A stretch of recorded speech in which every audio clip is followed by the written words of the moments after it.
phone calls from desperate relatives looking for their loved ones. Janet and Robert Cook have struggled since January to find clues and keep hope after their 19-year-old daughter, Rachel, disappeared while jogging. They're frustrated by the lack of attention for missing adults like Rachel. In 1997, Kristin Modafferi disappeared in Oakland, California. Parents Bob and Debbie sought outside help in mounting a search, but were devastated to learn that because their daughter was 18, she was too old to be placed in the missing children's database. They didn't give up. Thanks to their determination, a national database now exists to help find missing adults.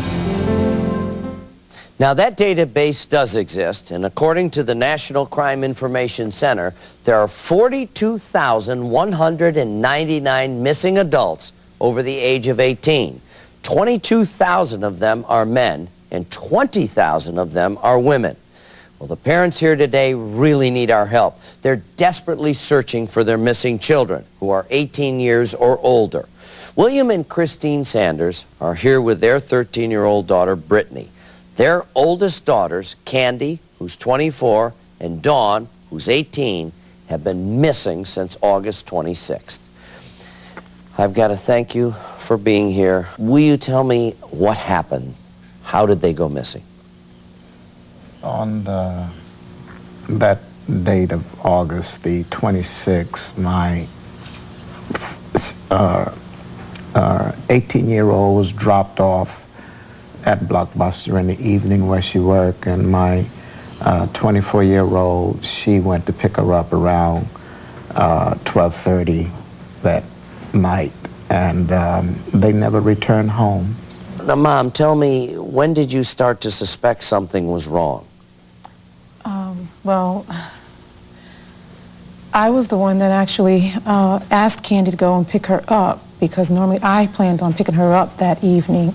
I didn't know that anything was going on until my husband woke me up. I did lay down and went to sleep. You were tired? And yes, when he woke me up, it was around 2:30 that morning.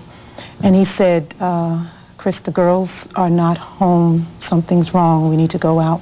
And I got up, got Brittany up, and we all got in the car and rode down, thinking that maybe they had a flat tire or something. You didn't see them.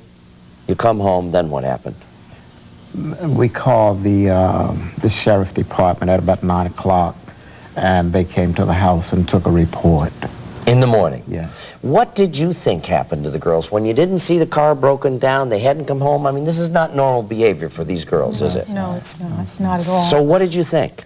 All kinds of ideas were going through our heads. So what was the response from the police? They made the report, but it was kind of slow at the beginning of it. It's like that something about the 48 hours. I guess they were given the idea that they just ran away and they'll be back in a few minutes, but it didn't happen that way. But you kept telling them, didn't you? I know I had read some of the newspaper articles. Candy was going to go to a job interview the next day, wasn't she? Exactly, yes. And we told them that the things that were left in the house, I know, and Candy was in her pajamas, I know that they did not go anywhere. I knew something was wrong immediately after we did not find them on the road broken down or anything. Now, I feel so horrible because I feel like if I was in that car, if I was the one that went out there to pick her up, it would have been different because let me interrupt you.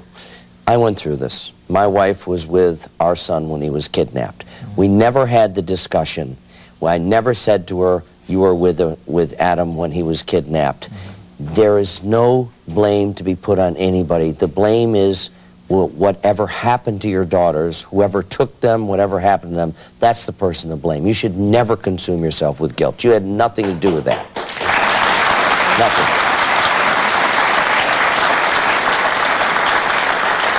Brittany, this has got to be really, really tough for you. I'm so proud of you to come here to share your feelings with us.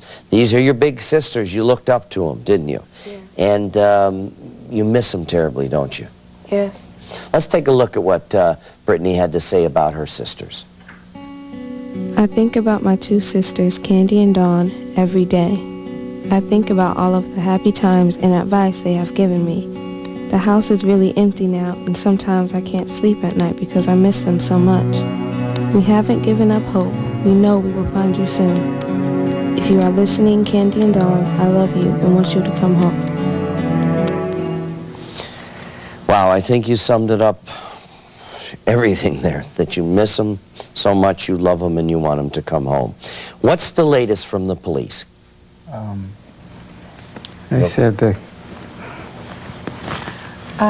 He has been in touch with the police as often as he could.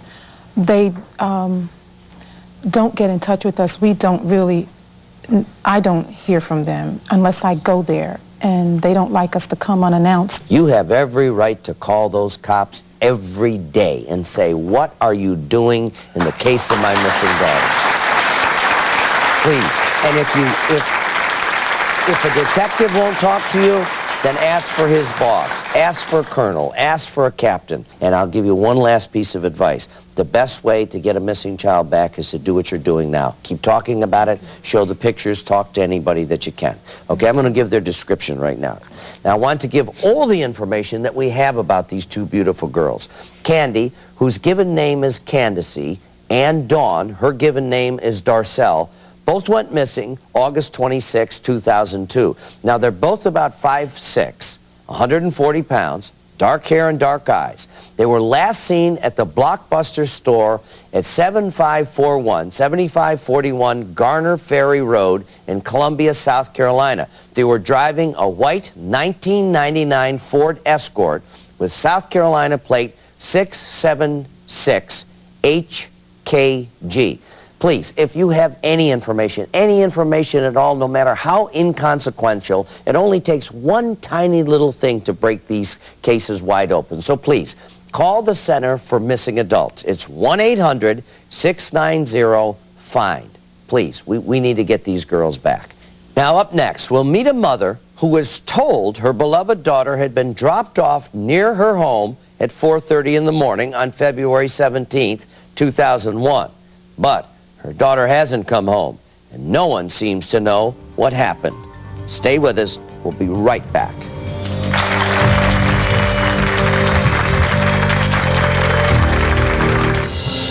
You're never the same. They can be 13 or they can be 30. You know, the nights are sleepless. At the end of the day, it's terrible. Getting up is terrible. And you wonder what you did wrong.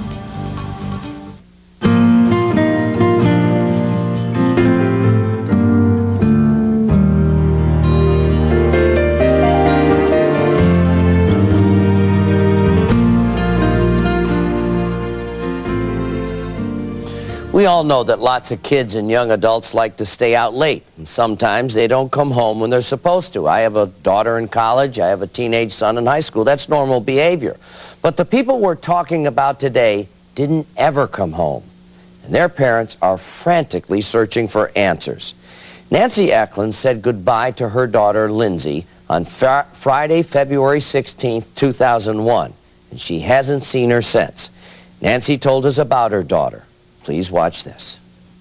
Lindsay isn't just my daughter. She is my best friend.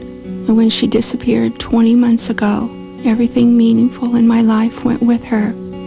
I feel like I'm dying inside, not knowing it's a part that's destroying me. We laugh together and we cry together.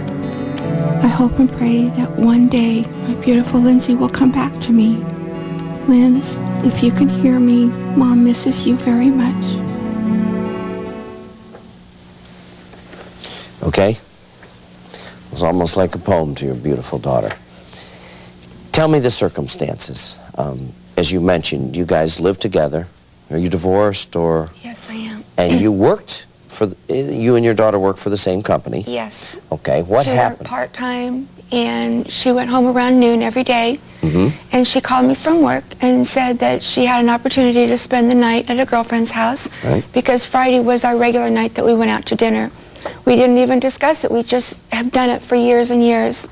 And he says, okay, well, let's go out to dinner tomorrow night. And she says, okay, I'll be home the next morning. Okay, so she says goodbye and she goes to the girlfriend's house. Yes, I was home when she left, and we hugged, and she said, "I love you, Mom," and nothing unusual. Last thing I said to her was, "Wear your seatbelt." I always said that to her when she left the house, without exception. How did you find out that she didn't make it to her girlfriend's that night, or what happened that night? I don't know really what happened. The communication with the police is very sparse, but I'm understanding now that it has to be that way. It's very frustrating. When she didn't come home or call, she always called me before she went to bed. If she stayed overnight at a girlfriend's house, she didn't call. That was normal. So she'd call you and say, "I made it. I'm at my friend's house. We're going to bed." Right. Well, that's pretty but thoughtful. I thought maybe they went to a movie and got home a little late or something, and so she didn't call. I didn't really think anything of it until around noon the next day, because she taught English to foreign children, and when she had missed that appointment, that was very unusual. So she doesn't show up. You're starting to wonder. Right. Then what happens? Then I call the person that I thought she was spending the night with, and she said that she was dropped off the night before, that they decided to go to San Diego at the last minute. There was 4 of them, including my daughter. Well, she didn't come home, and I don't know what to do now. So I began... But let me ask you a question. The girl you call, the house that she was supposed to stay over Yes. at, the girl says, "We went to San Diego." Okay. And then what? This girl Said that- witnessed your daughter being dropped off? No, she and her friend were dropped off before my daughter was supposedly left off. So the last she saw was your daughter in a car with who? A friend. Okay, a friend, a male friend. Yes. Supposedly then what? Dropped her off? Dropped her off at the corner, but we don't live at the corner. So that was my first question of why he would leave her off. Wait. I got a big question.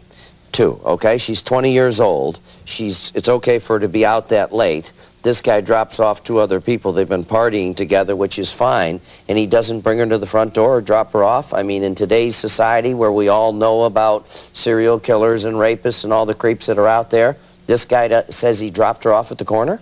That's 2 houses down in the middle of the night, supposedly. Okay. I don't get it, but let's go on. So you decide in that afternoon something's up. You know your daughter's behavior. You're very close. Right. You call the cops. What did the cops do? They say we don't have any police report or any notification that has been an accident. So I called 31 hospitals between my home and San Diego. So you started the search, but police hadn't been to your house yet or anything? They hadn't filed it? No. And then I filed a police report, Right. and they said there wasn't really anything they could do because it was early on. Hadn't even been a complete day. Okay, so the cops tell you you got to wait, okay? She doesn't show up, and now she's a missing person.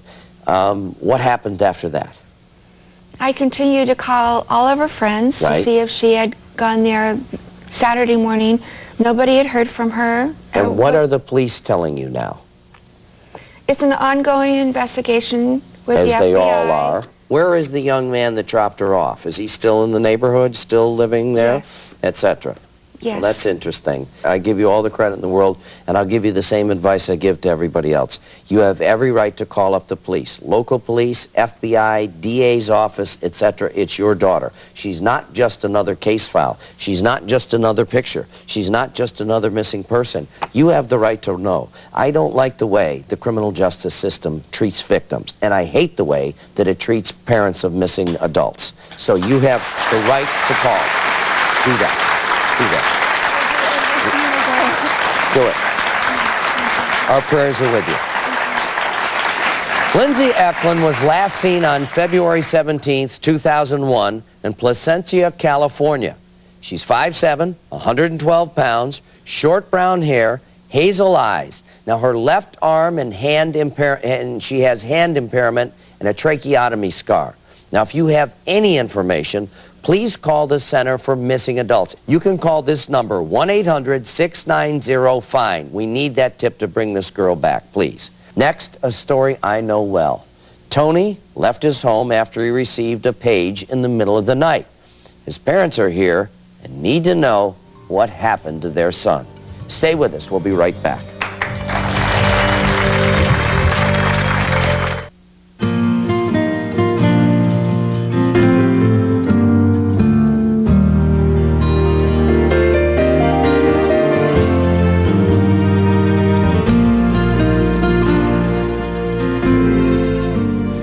Now, having a missing child is every parent's worst nightmare, no matter how old that child is.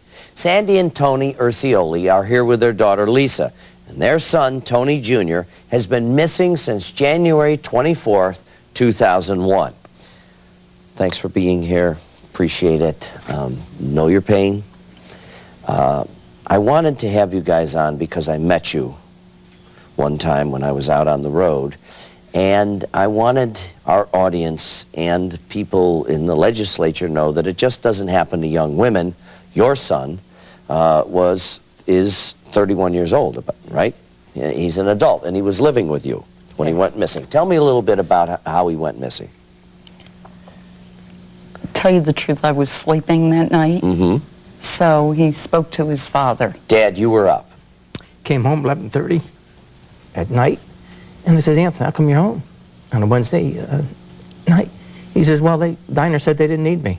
He had been through college, and he thought about owning his own business, and we had been in business, but it was a rough go. So he says, Anthony, we've been there. And so he goes to bed 11:30, and says he's tired. We had a nice talk. And about a half hour later, he gets up, and he says, where you going? It's okay.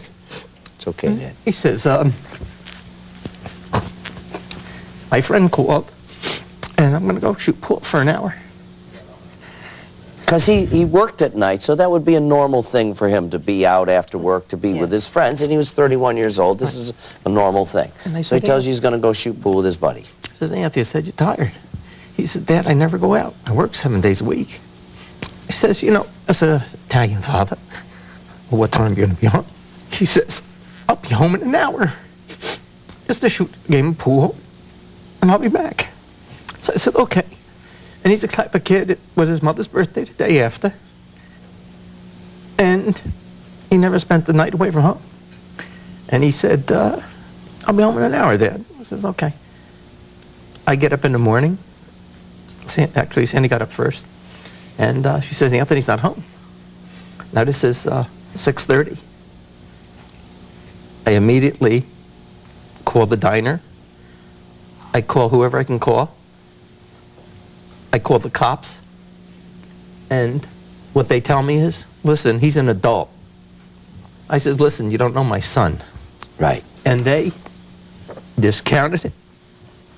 And I says, listen, you don't know this kid. For 2 weeks. Justifiably so, they investigate the parents. Which they have to. I mean, when Adam went missing, the first thing my wife and I had to do was go in for a polygraph test. They do that with a missing child, missing adult. They look at the family to see if there's something, but there has to be a parallel investigation. So anyway, they look at you. And with all due respect, I know all the systems are overburdened. Mm-hmm. Everybody's story is the same. It's an ongoing investigation. And what does that mean? Right. You know what it means? Nothing. Nothing. They've got nothing. Nothing. Over 18, it goes in a big box. Goes in what they call the round file. Right. They got a box of nothing. And here it is 20 months later, and I have nothing. Do you have any theories? Did he maybe hanging with the wrong crowd? Did you ever see him with the wrong guy? I would assume so, because it's unrealistic that a 30-year-old would just disappear without a trace. We have no information. We don't know a thing about what could have possibly happened. Mm-hmm. So I've come to the conclusion that, unfortunately, he must have been murdered. Yes. Do the police have any suspects? Was he dating? Was he engaged? He dated, but Nothing. yeah. He had nothing. His life was work. Work. 7 days a week, and this was one opportunity, and obviously people just don't disappear without a trace. Right. I don't believe in But they aliens. do. That's the saddest thing is, that's the whole point of this show is, they do disappear without a trace. But Yeah. it's got to be somebody. Yeah. Somebody Right. knows. Yeah, oh, absolutely. Somebody Oh, is a absolutely. culprit Absolutely. in every one of these instances. Oh, absolutely. Without a doubt. What's ironic is that we've gone through 5 detectives, and dollars later, Oh, private on your detectives own. on our Right. own, Yes. Navy SEALs. no trace. No trace. The not knowing is the worst. It's affected you physically, hasn't Yes. You're never the same. They can be 13 or they can be 30. You know, the nights are sleepless. I mean, 3 o'clock in the morning, walking the floor since he's been missing. The end of the day is terrible. Getting up is terrible. And you wonder what you did wrong. You didn't do anything wrong, though. You got to understand that these crimes are random crimes. You know that. You know that. And I can see how much you love this boy, and you just want to know. You just want to know. But you cannot spend 1 second of your time, as much as it's tearing you apart, thinking that you had anything to do with it or you could prevent it. You just have to think and focus in on one thing, who the real victim is, what you're trying to do, and that's Tony, and try to find out, what happened to him. Maybe somebody knows somebody, because people always brag, they always say something, they always talk about it. Somebody knows something, about what happened to Tony, and maybe they'll have the guts to come forward. And I'm telling them they can call anonymously. But let's talk about Tony. Here's what we know about Tony. He was last seen on January 24th, 2001 in Poughkeepsie, New York. He was 33 years old, 5'10", 140 pounds, dark brown hair, hazel eyes. I've said it this whole show. If you have any information, no matter how inconsequential you think it is, even if you don't think it's important, but it's something that you need to tell somebody about, please call this number. It's 1-800-690-FIND. And don't be afraid. You can remain anonymous. Have the guts to make that call. Next, their daughter left for San Francisco on her 18th birthday. And that was the last time they ever saw her. Parents who turned a tragedy into a triumph for families of missing adults. They'll be with us next. Stay with us.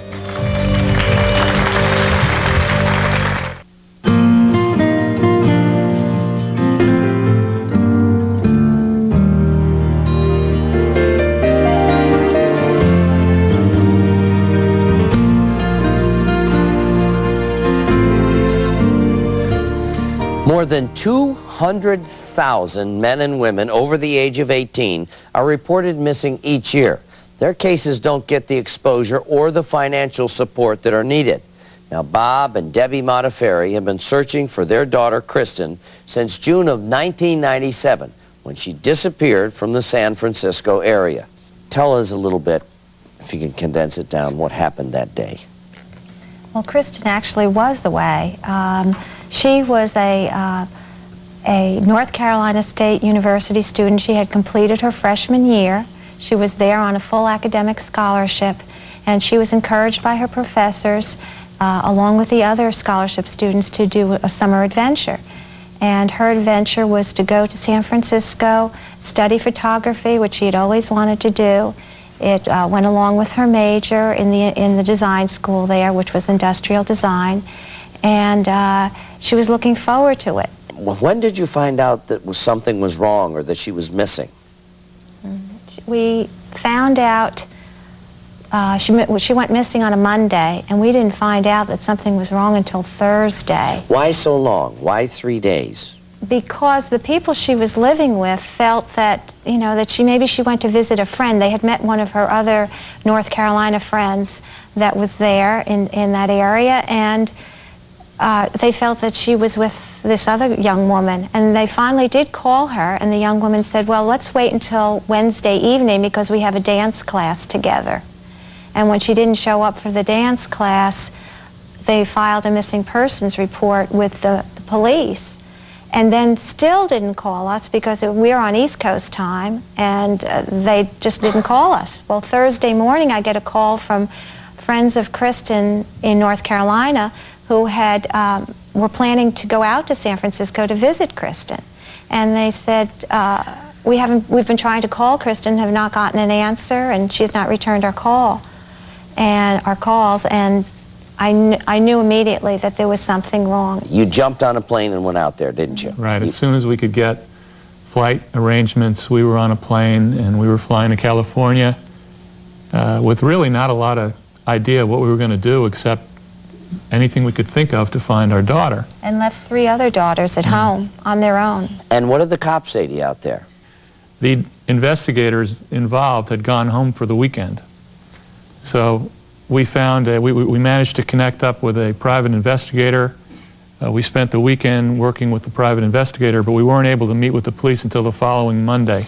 So we'd lost an entire week. It just drives me insane that when a person goes missing and you go to the police department, and that's not all police departments, and again, I love cops and there's a lot of good cops out there, but they tell you that, you know what, the investigator in charge of missing persons is gone home for the weekend. God forbid it was his daughter that was missing on that Saturday. God forbid. They'd be looking all over. Every cop on that force would be looking for that child. And you haven't heard anything since then, have you? Not one clue.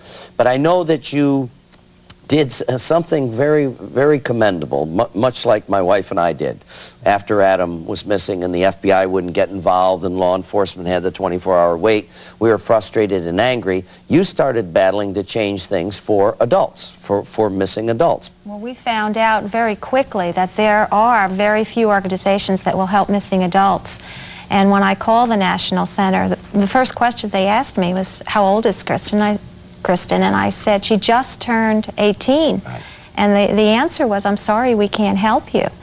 And I said, give me the president, give me your director, give me somebody I can talk to. And they told me that it had to be changed, the law had to be changed congressionally. Right, because it's federal mandate, it has to be 18 or under, and absolutely. I said, it will happen. Right. That's what we'll do. We got started on Kristin's law, and we got 15,000 signatures on a petition and went to Washington and lobbied in Washington to change things. And Kristin's law got passed, didn't it? Yes, it did. Congratulations on Kristin's law. It's quite a legacy for this girl. Wherever she is, she's proud of you. I know that, absolutely.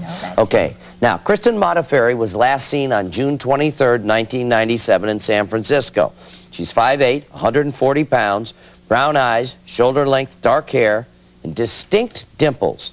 Now, if you have any information at all, please call the Center for Missing Adults, 1-800-690-FIND. Again, remember, you can remain anonymous. Now, on the morning of January 10th, 2002, 19-year-old Rachel Cook went for a run near her parents' home, and she hasn't been seen since. We'll meet her family when we come back. Stay with us.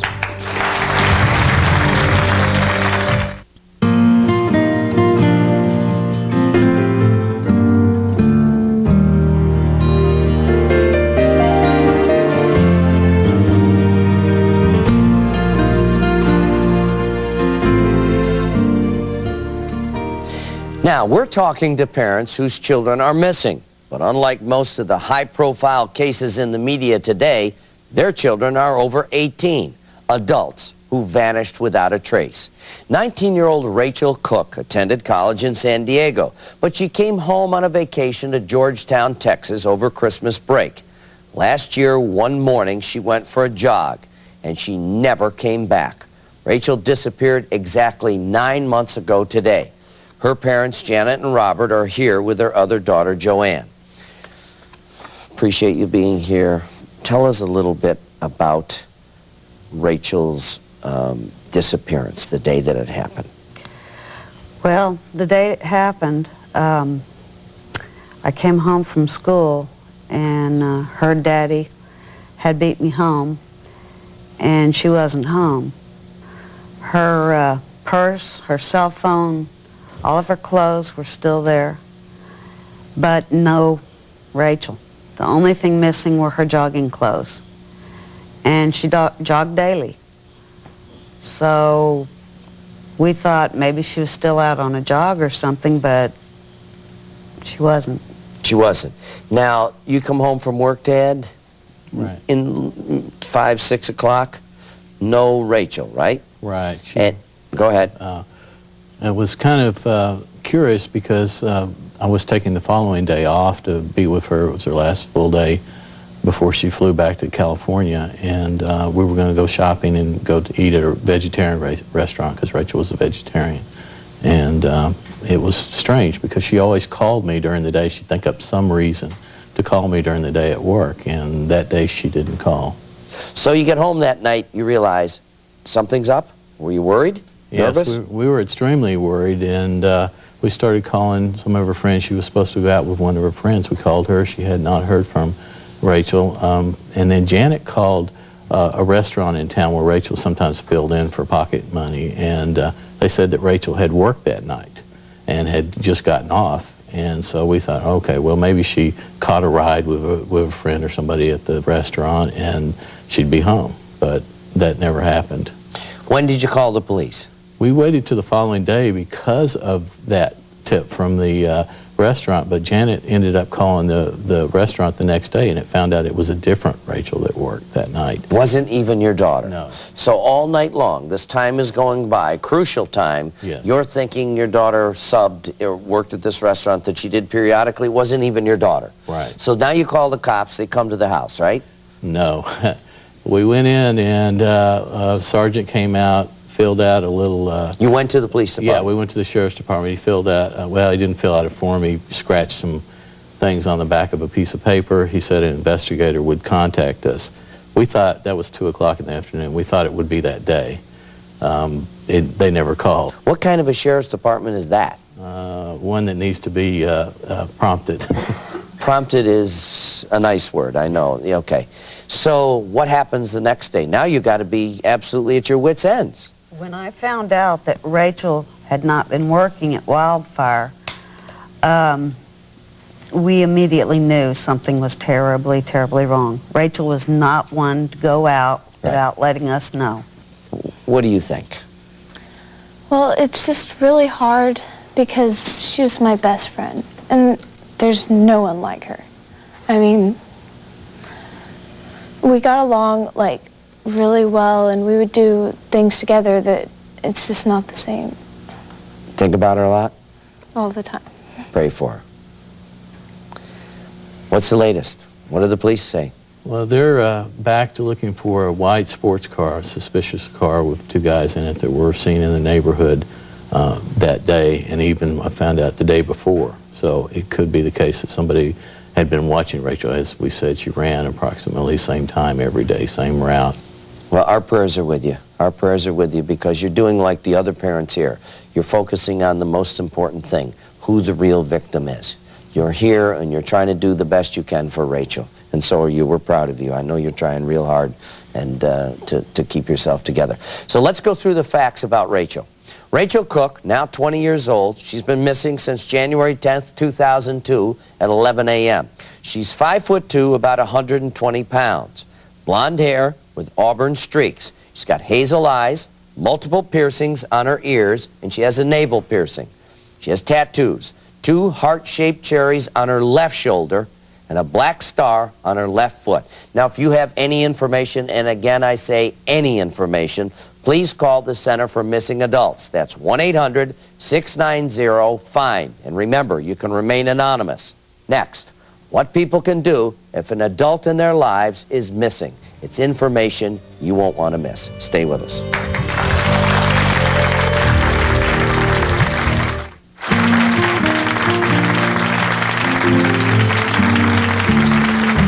What do you do if your grown child is missing? Well, this whole show's been about that, and I'll tell you, it's a very frustrating thing.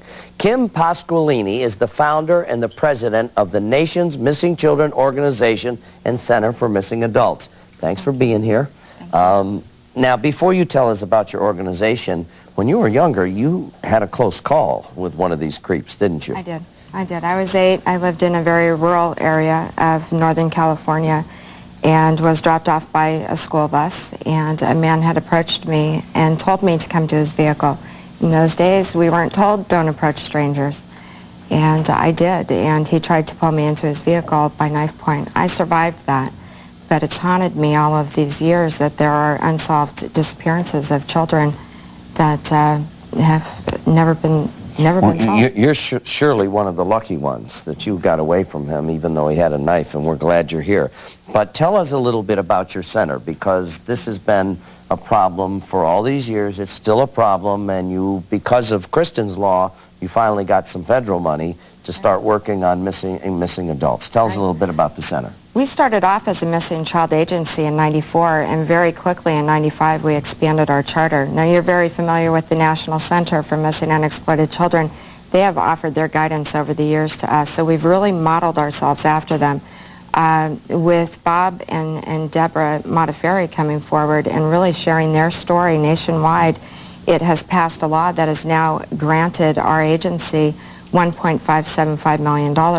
That's over a 24-month period to establish the first national clearinghouse in the country for missing adults. You've got your work cut out for you, I'll tell you that, but thank God for the Modafferis here for taking action. I'll tell you that. God bless you.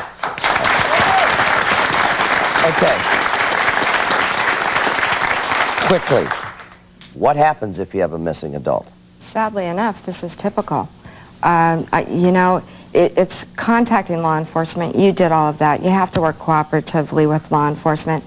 But I commend every single one of these parents and family members, because you are your missing loved one's advocate. You are their voice, and they don't have one right now.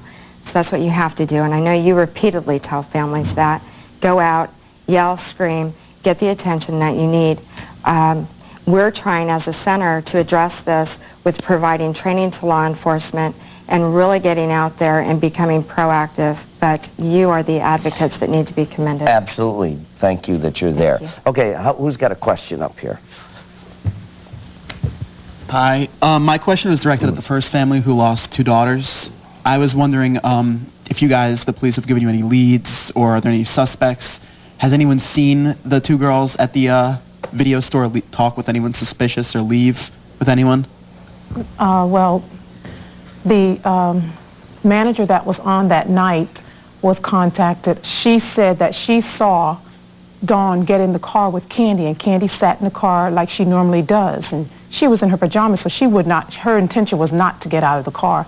But the manager of the store did see Candy Dawn get in the car with Candy, and they drove off in the same direction they normally do in order to come home. The car was never found, right? Correct. So many times when foul play's involved, they dump the car with the people in them. Is there big bodies of water, or canals, or ponds around your house, close by? Well, the only thing that I am aware of is the Congaree River, and I went there myself, but of course I can't go under the water, but I went into the area there, and it is so large, all I could do was ride around.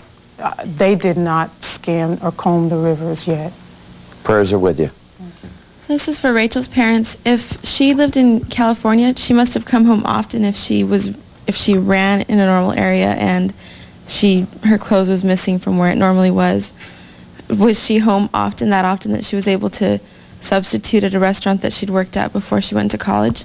Yes, she substituted there. She worked at the restaurant in our hometown of Georgetown when she was in high school, and Joanne still works at the same restaurant. And she was just substituting for during that time frame when she was home. This is for the family with the son that's missing. I know you said that he was a very hard worker and he worked all the time. I mean, did they really interrogate the people that he worked with at the diner? Because you know someone knows something. Without a doubt. And the cover-up, the co-workers. I mean, this kid was called on 20 hours out of 24 to work in this diner. And everybody loved him. Everybody knew him. And nobody has the heart to tell us. My feeling is that he was duped. Yeah. I mean, I pray to God that he walks through the door, whatever happened. Well, our But prayers are with you too. On the other hand, it's just like I told the cops, this is not him. He would not do this. He wouldn't do this to his mother. It was my birthday the weekend. It's not him. He was a model son. I'm so sorry for your loss. So nice of you. We all feel that way about you. And what bothers me the most is that I always hear the same thing. I talked to the police and I could prove to them what a good kid this was, but they said, well, you know, they could have run here, they could have gone there. I would like to see the law enforcement community think of one thing. If it was your child, you'd be much more involved, and you do not have the right to arbitrarily assume that that child chose to run away. You just don't have that right. Stay with us. We'll be right back. I'm so glad these families shared their stories with us and told us about their beautiful children. I know you could see their pain. And I hope that the people watching this show will call the Center for Missing Adults at 1-800-690-FIND to help bring these missing kids home. You can learn more about the organization and get local numbers for each of the cases we talked about today. You can find all that information on our website at johnwalsh.tv. Now, each week we show you photos of missing kids under 18. Well, today I'm going to show you some photos of some missing adults. So please call 1-800-690-FIND if you know anything at all. Thanks a lot for watching. Please stay safe. We'll see you next time.